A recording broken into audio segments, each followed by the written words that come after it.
Greetings to all our viewers tuning in to our channel. Dear audience, there are moments when we glance over a news headline and dismiss it as just another dramatic warning in an age of clickbait.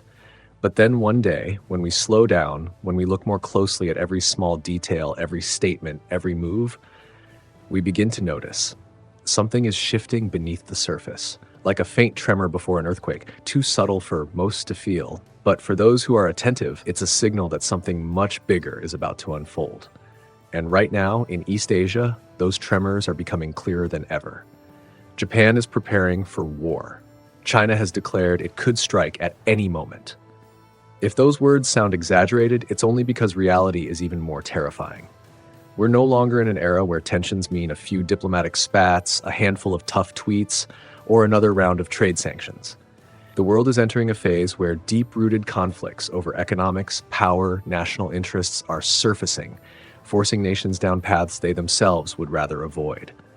What makes it even more dangerous is this. Japan and China aren't just any two countries. They are the economic pillars of Asia, two vital links in the global supply chain, two of the biggest beneficiaries of globalization over the past half-century.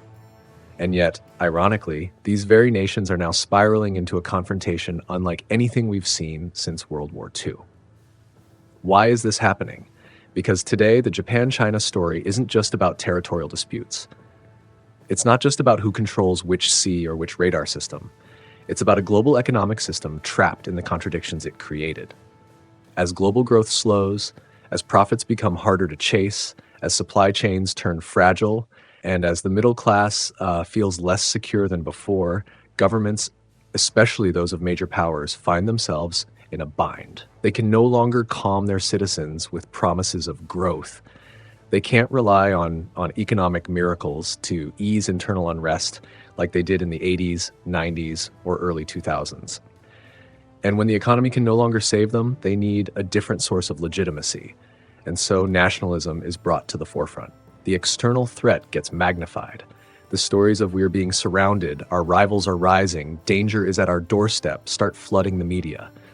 Japan and China, once seen as natural adversaries, are now being swept into the same vortex, a crisis within the system itself. And when two economic giants are under pressure, their clash is no longer just a regional conflict, it becomes a symptom of global fracture. Japan is accelerating its military buildup. China is tightening control over its maritime routes. Both sides are doubling down on their hardline stances. What's terrifying isn't that they want war. What's terrifying is that the system is pushing them toward war, even if they don't want it. A small collision in the East China Sea, a UAV downed in contested airspace, a Coast Guard ship misreads a radar signal as an attack. It would only take one small mistake, one unintended incident, to ignite a crisis that no one can contain. And these tensions didn't arise out of nowhere. They stem from very specific roots, from stagnant economies, from the fear of losing global status, from competition over resources, technology, and maritime control, factors that are vital to both nations' survival. To understand why Japan today is no longer the peaceful Japan of 70 years ago, to understand why Tokyo is spending more on its military, missiles, warships, and a new security framework, we need to recognize this. The order that once protected Japan is weakening. And as that shield begins to crack, Japan has no choice but to adapt. And that, dear viewers, is where the story turns to a whole new chapter. A chapter in which Japan, a nation that once built its identity on peace, must now don the armor of a warrior in a world slipping into chaos. And now let us move into the next section to understand why Japan has chosen the path of militarization, a choice that seems to go against everything it has stood for over the past 7 decades. There's a truth that many people still aren't used to hearing. Today's Japan is no longer the Japan of 30 years ago. A country once proud of its peace legacy, once firmly committed to the post-World War II pacifist constitution, once known for rising through economic power rather than military might, is now openly preparing for the worst-case scenario, war. And what's most striking is this. This transformation wasn't a choice. It's a natural response to a crumbling international order unfolding before their eyes. For more than 70 years, Japan has lived under a special security umbrella, one called the United States. America protected Japan with its military, its alliance commitments, and the presence of tens of thousands of troops stationed on Japanese soil. It was an unspoken deal. Japan would focus on economic development, and the US would take care of the rest. But that umbrella is no longer as sturdy as it once was. The United States is changing. A country plagued by internal division, massive public debt, political polarization, and increasingly ambiguous signals about its commitment to allies. All of this has led Tokyo to feel what it has long feared most. If one day America turns its back, Japan would be nearly defenseless. And that's just the tip of the iceberg.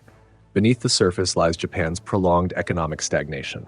3 decades of sluggish growth, stagnant wages, the fastest aging population in the world, and the highest public debt on the planet, all of it has left the Japanese government lacking a clear source of legitimacy. When they can no longer deliver economic prosperity, they are forced to turn to something else that might make voters feel secure: national security. And from there, the once near-perfect post-war system began to crack. Japan could no longer rely forever on the US, could no longer feel safe in the face of China's rise, could no longer gamble the future of the nation on an increasingly chaotic international environment. And so, militarization, once a taboo word in Japanese society, began to feel inevitable. Japan's defense budget has surged, surpassing what the world once thought possible for a peaceful Japan. Tokyo now allows the possession of long-range offensive missiles, is expanding its self-defense forces to near military scale, accelerating development of radar technology, next-gen fighter jets, missile interception fleets, and entering military cooperation with the US, the UK, and Australia in ways never seen before. Domestic media may not say much about it, but Japanese businesses understand it clearly. Militarization means new growth. After 3 bleak decades, the defense industry, dual-use technology, and strategic electronics have become an exit route for many large corporations. People have started to say, protecting the nation is also an industry. But of course, the price is high. Japanese citizens are paying higher taxes. Welfare programs are being cut back. Young people face the looming risk of being drafted in a crisis. A nation that once looked to the future through the lens of technological innovation must now learn to live with the fear of being attacked. Japan is not militarizing because it wants war. It is doing so because it senses the world is changing, and if it doesn't prepare, it will be the first to be swept away. And most notably, the adversary Japan's security compass always points to is none other than China. China's navy is more powerful than ever. Its air force routinely breaches Japan's air defense identification zone. Almost weekly, Chinese Coast Guard ships are appearing near the Senkaku Islands more frequently. And when Tokyo looks at all this, it doesn't just see military risks, it sees economic ones. Because Japan survives on exports, on the sea, on transoceanic supply chains. If China controls the sea routes, Japan begins to suffocate. From that angle, Japan's turn toward militarization is no longer surprising. It is the final response of a nation realizing that the order that once protected it is now collapsing, piece by piece. And as Japan is forced to harden its stance, that transformation inadvertently stokes fear in the very country rising fastest in Asia. Because from Beijing's perspective, every military decision made by Tokyo isn't just a defensive measure, it's a sign of encirclement. Japan builds more missiles, China sees a threat. Japan opens new military bases, Beijing sees provocation. Japan strengthens ties with the US, China sees a tightening strategic noose. And so every step Japan takes in the name of defense becomes another reason for China to feel it's being backed into a corner. And that, ladies and gentlemen, is how the cycle of escalation begins. To understand why China is reacting so strongly, why it keeps issuing warnings that it is ready for war, why Beijing views maritime routes in East Asia as matters of life and death, we must now turn the page to a new chapter of this story. That chapter is why China cannot back down, why it must be ready to fight, and why economics is the biggest reason behind Beijing's most aggressive threats. There's something outsiders often misunderstand about China. They don't issue threats because they want war. They issue threats because they fear war. More precisely, they fear what might happen if they don't prepare for it. And when a nation of 1.4 billion people feels it's being pushed into a corner, its reactions are always more extreme than most expect. Let's begin with a harsh but rarely stated truth. China survives by the sea. Without the sea, the world's second largest economy begins to suffocate. Over 70% of its oil and gas imports travel through the Indian Ocean and the Strait of Malacca, a route that, if the US wanted to, it could blockade in a matter of weeks.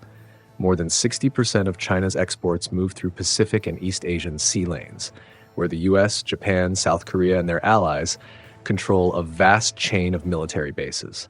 To Beijing, this isn't a strategic risk. It's an existential obsession, a critical weakness that could send its massive economy into a nosedive in a very short time. When the economy is strong, China can trust diplomacy.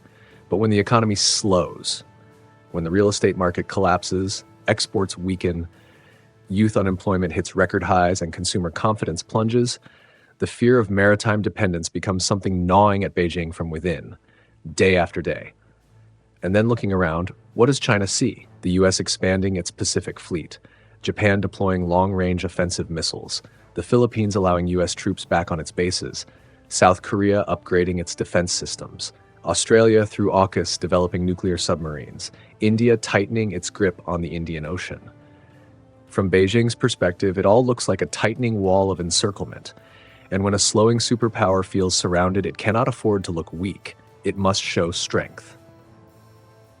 It must send the message, we are ready to fight. Not to start a war, but to deter one. That's why China is building artificial islands in the South China Sea, ramping up warship production, mass-producing anti-ship missiles at an unprecedented pace, expanding its base in Djibouti, and conducting constant military drills near Japan, Taiwan, and the Philippines.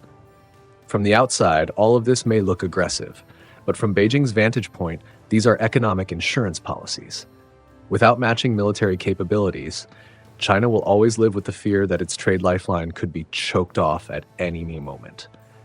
And now that China's economy is entering its most difficult period in 3 decades, this strategy is becoming even more aggressive.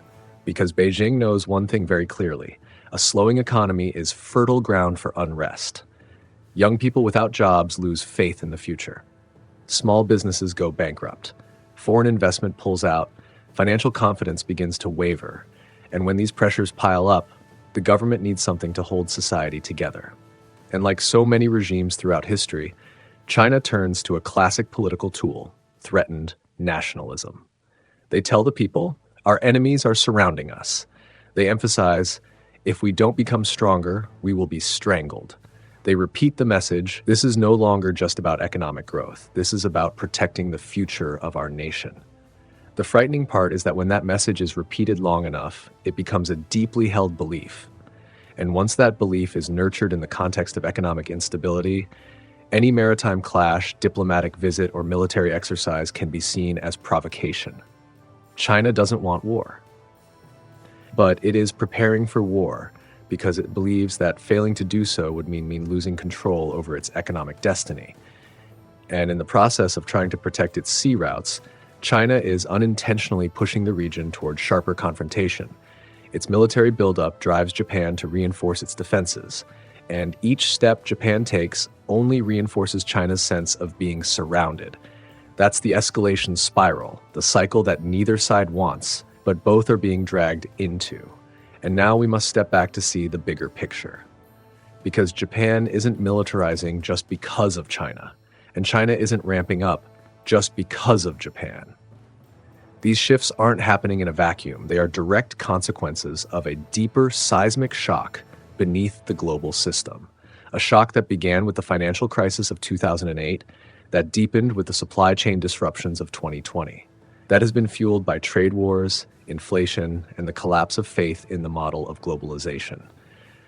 To understand why both Japan and China are hardening at the same time, we have to look at the root cause, the one that lies beyond both their borders. Before we blame Japan for being too hardline or criticize China for being too aggressive, there's a truth that much of the world deliberately ignores. The tensions we see today didn't begin in Tokyo or Beijing. They began somewhere deeper, broader, and far more unsettling, with the fractures in the very economic system that has sustained the world for the past 40 years. If you pay close attention, You'll notice that every major crisis in the 21st century has had one thing in common. Each one exposed flaws that globalization had tried to cover up. The 2008 financial crisis burst the debt bubble. The 2020 pandemic shattered supply chains. The inflation surge in 2022 revealed the fragility of global logistics. The US-China trade war exposed deep technological dependencies. Each event was like a small crack, until the entire surface of the globalization glass began to splinter, forming a web of fissures running in all directions. The system once seemed simple and robust. Nations made goods, sold them to each other, invested across borders, moved everything by sea, while major powers kept the peace to protect global trade flows. But as global profits declined, as consumers spent less, as resources grew scarcer, and as the tech market turned into a battlefield, the old promise that all nations will prosper together no longer held true. Major economies began reverting to their primal instincts, protecting resources, competing for control of the seas, seizing technological dominance, securing strategic trade partners, and above all, keeping their share of the pie. From that moment on, the model of global cooperation began to morph into a model of global competition, and every nation was thrown into the same race. Who can survive better? Japan fears being left behind. China fears being cut off. The US wants to maintain hegemony. Europe fears losing relevance. India is pushing its way to the top. The entire world is sprinting down a narrowing corridor that's slowly collapsing. And the scariest part is, no one's truly in control of where it's all heading. In that context, the Japan-China tensions are just a spark, flickering above a global powder keg that's been drying out for years. The old system is running on fumes, and the new one has yet to take shape. That dangerous void between two models is precisely where new conflicts are most likely to ignite. But here's what's even more important. When the system weakens, governments never want their people to know that the problem lies in the global structure, not in some external enemy. Economic disappointment, slowing growth, rising middle-class frustration, all of it needs to be redirected. And throughout human history, no tool has redirected public anger more effectively than nationalism. That's why, every time the economy weakens, bold slogans return. Stories of national strength flood the media. Warnings that the enemy is at the gates grow louder and more frequent. Not because the threat has grown, but because the political need has. And that brings us to the next part of this story. The part many governments try to hide, but which is the real engine behind so many of today's most dangerous decisions. In every difficult chapter of history, when economies falter, when people's lives grow harder, when governments lose the ability to truly solve society's deepest problems, one tool always seems to reappear. Fast, forceful, and dangerously seductive. That tool is nationalism. It's not a new invention. It's a switch, one that any government in any era can flip when the time comes. And once that switch is flipped, all frustration, all questions about economic failure, all fears about the future are redirected outward. Instead of asking, why aren't wages rising? People are encouraged to ask, who's threatening us? Instead of wondering, why is the cost of living so high? People are guided to believe our enemies are surrounding us. And so, nationalism becomes the perfect curtain, one that conceals the crises a nation doesn't want to confront. Japan pushes its territorial defense campaign, highlights the China threat, all to forge unity, especially among younger generations increasingly uncertain about their future. China, meanwhile, constantly speaks of the US-Japan encirclement, of plots to contain China's rise, blurring out the ever-growing numbers of unemployment, bankruptcies, and declining investments. When these narratives are repeated enough on television, across social media, in political meetings, even in classrooms, they form a kind of cognitive frame. And once that frame is in place, even the smallest incident, a fishing boat detained, a UAV crashing, a warship drawing near, can be interpreted as an existential threat. The most dangerous thing about nationalism isn't the excitement it stirs, it's the blindness it plants in people's hearts. It clouds a society's ability to distinguish between what truly benefits the people and what merely serves to preserve those in power. It turns actions that should be questioned into unquestionable norms. It glorifies mistakes that should be criticized, repackaging them as patriotic spirit. But the most heartbreaking part is this. When the public is whipped into a frenzy, it is they, the people, who become the first victims if conflict breaks out. Calls to defend the nation usually come from those who've never stepped onto a battlefield. Declarations that we are ready often come from the safest hands, the wealthiest pockets, the highest seats of power. And when nationalism crosses the line, it doesn't just hide crisis, it fuels it. It drives nations to react more aggressively, to escalate faster, to leave less room for rational solutions. The worse the economy gets, the harder nationalism is pushed. But the more it's pushed, the more ordinary people are forced to bear the risks. Because, dear viewers, in every confrontation dressed up in nationalistic rhetoric, there is one truth that never changes. The ones who pay the price are always ordinary people, not the ones shouting the slogans. And that brings us to an even more sobering truth, that as war draws closer, as tensions rise, as costs increase day by day, there is still one group of people that almost never feels the impact.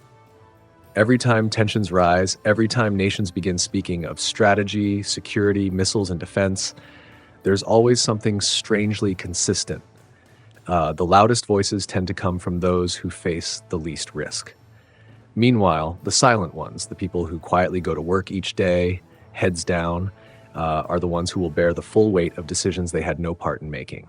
In China, it will be the unemployed youth, the migrant workers, the recently laid off real estate employees who face the real threat of conscription if war breaks out. It will be the people living in port cities, cities whose economies rely on global trade, who will feel the collapse first if the seas are blockaded. And those at the top, the heads of major corporations, the families with assets overseas, the party elites, they'll have the means to shield themselves from the worst shocks. It's the same in Japan. The children of the emerging middle class, those already anxious about a future of stagnant wages, soaring costs, and unstable jobs, are the ones who may find themselves on reserve lists if the situation escalates. Meanwhile, politicians, corporate leaders, and wealthy conglomerates live in the safest neighborhoods, with diversified wealth abroad and contingency plans for any outcome. The bitter irony is this: the people who speak the loudest about national spirit, courage, and strategic vision are often the ones protected by financial cushions, powerful networks, and levels of privilege that ordinary citizens could never dream of. They won't be lining up for essentials during a crisis. They won't lose their jobs if markets crash. They won't lie awake wondering whether their child will be sent to the front lines. And so, in every conflict inflated by grand words and patriotic slogans, there's always an invisible divide. On one side, the decision makers. On the other, those who endure the consequences. One side holds the power, the other holds the fear. What's more painful is this: those same ordinary citizens are often swept up into these grand narratives, defending the homeland, national resurgence, external threats, to the point where they no longer realize they've become human shields, absorbing the cost of economic mismanagement, power games, and elite rivalries. Because when war breaks out, the ones on the front lines won't be the politicians. They won't be the CEOs of defense firms. They won't be the economic leaders. They will be the young people still trying to find a job, the poor families terrified of losing their only source of income, the workers already burdened by the weight of everyday survival.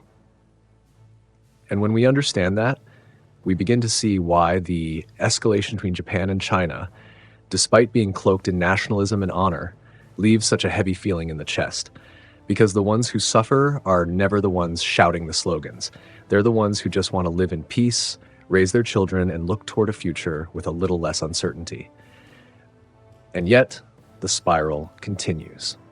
And as both nations are pulled deeper into the logic of confrontation, the biggest question is no longer who's right or wrong, but what lies ahead. And that, dear viewers, brings us to the final chapter, the place where truth must be called by its name, where we face the most important question of all: is war the destiny of this region? Dear viewers, as we look back on the journey we've taken together in this video, it's easy to feel a quiet, lingering worry that East Asia is approaching a moment where even the smallest spark could ignite an entire region. But before we leap to the bleakest conclusions, one thing must be made absolutely clear: war is not destiny. There is no history book that says Japan and China must clash through violence. There is no natural law that rising powers are bound to collide, and there is no prophecy that East Asia is fated to become a battlefield. What troubles us, however, is this. The line between peace and war has rarely felt so thin. Not because these two nations hate each other, not because they seek destruction, but because the system is pushing them down paths they can no longer fully control. Japan isn't militarizing because it wants war, but because it fears being left behind in a chaotic world. China isn't turning up the pressure because it seeks invasion, but because it fears being choked off, right at the vital sea lanes that keep its economy alive. They are reacting to fear, not ambition. But when two great fears collide, the result can often be indistinguishable from a confrontation of wills. In an era where mistakes can go viral in seconds, where every incident can be misread, and every statement can be exaggerated across social media, the risk of escalation has never been harder to control. A downed UAV, a detained fishing boat, a radar misreading, any of these could trigger a dangerous chain reaction. But here's the key. We still have a chance to avoid that. Because if no one truly wants war, then peace is still possible. So long as we recognize that the root of this tension lies not in armies or borders, but in a global economic system that is overloaded, contradictory, and in desperate need of a new model. If that system can be recalibrated, if nations find a fairer way to share prosperity, if trade is reorganized on more sustainable terms, if trust is rebuilt rather than eroded, then the Japan-China spiral will no longer have fuel to spin. And that's exactly why conversations like this matter. Because they help us look beyond the clickbait headlines, rise above nationalistic outrage, and face the truth. To prevent war, we must first understand why war becomes possible. So, dear viewers, what do you think? Will Japan and China stop at a war of words? Or will they be pulled into something bigger, driven by forces beyond their control? Where is East Asia heading? Leave your thoughts in the comments below so we can continue this discussion together. And if you found this video helpful, don't forget to subscribe to the channel so you won't miss future geopolitical deep dives. Thank you so much for watching.